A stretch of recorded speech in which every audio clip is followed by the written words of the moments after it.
My name is Ashley and I'm a heavy vehicle diesel mechanic. When I grew up, I didn't know what I wanted to be, beyond knowing that I had aspirations as a writer and would one day really like to be published. So when it came to high school, I didn't really know what was going to be afterwards because there was no university degree that could guarantee me that pathway. I chose a career in trade by accident. I actually signed up for work experience in year 10 and had no idea what I signed up for.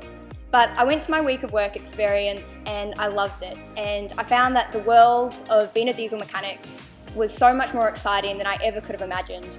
And I had a chance to work on engines, on stuff that most of us sometimes take for granted, even just driving our daily cars. And I continued to pursue that throughout high school.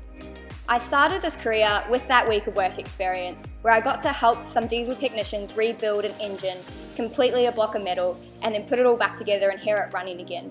And from there, having found a passion for the industry, I continued on to do a vet subject alongside my VCE. And despite getting a 95 ATAR as my year 12 exam result, I still chose to do an apprenticeship after high school because I was more interested in getting and starting to do the work and working in the field than following any university education. My family was really supportive of my choice in career because my parents are successful business owners despite having no university degrees themselves.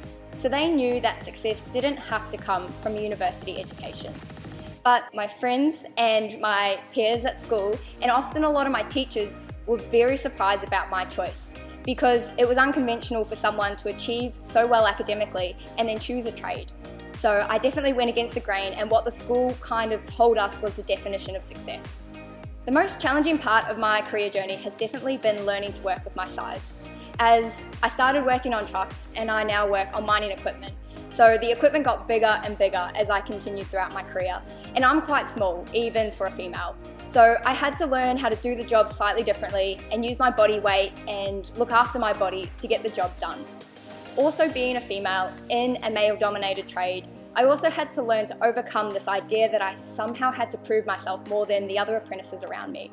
But at the end of the day, once you're an apprentice, and even once you're qualified, you're not seen for your gender, you're seen for how you show up and do the work. The most rewarding part of this journey has definitely been the freedom it's given me to start my own business. So I started a business with one of my TAFE mates. We've only been going for about 2 months now and he's already quit his full-time job to work full-time within our business.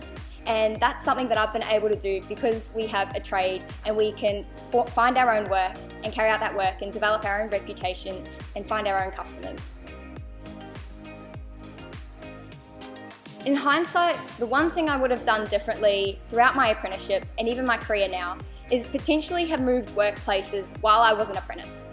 Because I picked an employer that was a specialist in diesel engines, I spent 4 years getting really good at that one task and one aspect of my job. But what that meant is, once I was qualified and then had to seek that more diverse experience, I had to do that without being quite as closely mentored, which at the end of the day isn't a problem because it's all nuts and bolts. But in hindsight, it definitely would have helped me grow as an apprentice before I became qualified by having more diversity within the field. My dreams and aspirations for my career is to create this business and support other people in bringing them into my workforce and being able to work within that business with me to give myself and the people around me more freedom to enjoy the parts of life that are not just work related, whether that's spending more time with family and friends or working on side hobbies outside of a business. The best advice I can give for young females at the start of this journey, whether it's being a heavy vehicle diesel mechanic or any other tradesperson, is just giving it a try. Because at the end of the day, you can't know whether or not you're going to like it without actually trying. I found my trade by accident, and even if you go and try something and you find out that it's not the right thing for you, that's still information that's valuable because it can help you make a better decision for what it is you want to do after high school or after any further education. Take the leap and start an exciting career in skilled trades today.